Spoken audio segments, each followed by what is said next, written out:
వేములవాడ దర్శనం అయిపోగానే మనం కొండగట్టు ఆంజనేయ స్వామి టెంపుల్కి అయితే స్టార్ట్ అయిపోయామండి. Hi friends, welcome to UC wonders. ఇక్కడ దారిలో వెళ్తుంటే మనకైతే జేఎన్‌టీయూ ఇంజనీరింగ్ కాలేజ్ కనిపించింది కొండగట్టుది.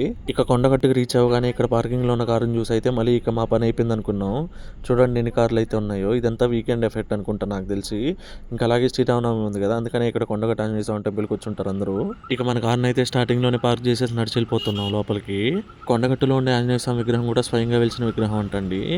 పైకి నడుచుకొని అలా వెళ్తుంటే చూడండి, దారిలో మన కోతి బండి జిప్ కవర్ని అయితే చూసి మొత్తం చెక్ చేసేస్తుంది, ఏమన్నా ఉన్నాయేమో తినడానికి అని చెప్పేసి. కొండగట్టుకి వచ్చినాక మీరు తీసుకోవాల్సింది అయితే 2 కాషన్లు అండి. ఒకటి ఏంటంటే, మీరు వచ్చే దారిలో అయితే మొత్తం ఘాట్ రోడ్ ఉంటుంది కొంచెం దూరం వరకు. అక్కడ డ్రైవ్ చేసేటప్పుడు జాగ్రత్తగా డ్రైవ్ చేయండి. ఎగ్జాక్ట్గా 2 ఇయర్స్ బ్యాక్ 3 ఇయర్స్ బ్యాక్ నాకు కూడా తెలియదండి, కొండగట్టుకు వచ్చే ప్యాసింజర్ బస్ అయితే ఫాస్ట్గా వచ్చి లోయలో పడిపోయిందంట. దాంట్లో ఉన్న 60 మెంబర్స్లో 33 మెంబర్స్ చనిపోయారు. సో డ్రైవ్ చేసేటప్పుడు కేర్ఫుల్గా డ్రైవ్ చేయండి. రెండో కాషన్ ఏంటంటే, ఇక్కడ కోతులు చాలా ఎక్కువ ఉన్నాయండి. మన ఆంజనేయ స్వామి ఉండే గుడిలో ఆంజనేయ స్వామి సైన్యం ఉండాలి కదా, నాకైతే ఈ కోతులను చూస్తానే చాలా ముచ్చటేసింది. కాకపోతే ఇవి చాలా డేంజర్గా కూడా ఉన్నాయి. మీరు ఇక్కడ ఉన్న టైంలో అయితే మీరు మీ చేతిలో ఎటువంటి ఫుడ్ ఐటమ్స్, ఫోన్స్ అట్లాంటివి పెట్టుకోవద్దు. ఒకవేళ పట్టుకున్నా చాలా గట్టిగా పట్టుకోండి, ఎందుకంటే కోతులు లాక్కొని వెళ్ళిపోతున్నాయి.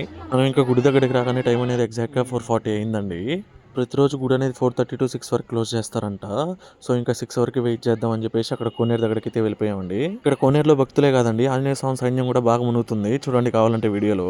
గోడ మీదకి ఎక్కి ఎగిరెగిరి దూకుతున్నాయి, మళ్ళీ దూకేసినట్టు మళ్ళీ ఎక్కి దూకుతున్నాయి.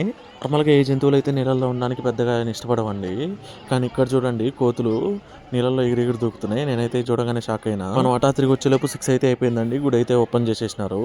మేమైతే 50 రూపీస్ టికెట్స్ రెడీగా తీసి పెట్టేసుకున్నాం కాబట్టి ఇంక 50 రూపీస్ టికెట్స్ క్యూ లైన్లోకి వెళ్ళిపోయాము. స్టార్టింగ్ క్యూ లైన్ చూస్తానే నేను చాలా ఖుషి అయిపోయినానండి. ఖాళీగా ఉండేలోపు ఇంకా త్వరగా అయిపోతుంది అని చెప్పేసి క్యూ లైన్లోకి వెళ్ళిపోయాము. క్యూ లైన్ నుండి గుడిలోకి వెళ్ళామండి. గుడిలోకి వెళ్ళంగానే వామ్మో చిన్న జనం లేరు.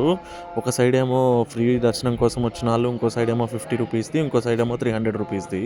ఇంకా దర్శనం చేసుకుని మనం బయట రాగానే బేతాళ స్వామి గుడి వెనకాల అయితే ఒక బండరాయి ఉందండి. ఈ బండరాయి మీద అయితే చాలా మంది ఇట్లా చేతులు పట్టుకొని దాని మీద వాళ్తున్నారు. ఎందుకు ఇలా చేస్తున్నారని అయితే నేను అడిగానండి.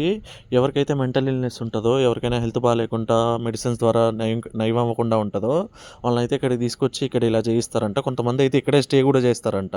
కొండగట్టు దర్శనం అయితే కంప్లీట్ అయిపోయిందండి. ఈ వీడియో మీకు నచ్చినట్టయితే లైక్ చేయండి. ఇంకా ఇలాంటి ఎన్నో వీడియోస్ కోసం మీరు అయితే సబ్స్క్రైబ్ చేసేయండి.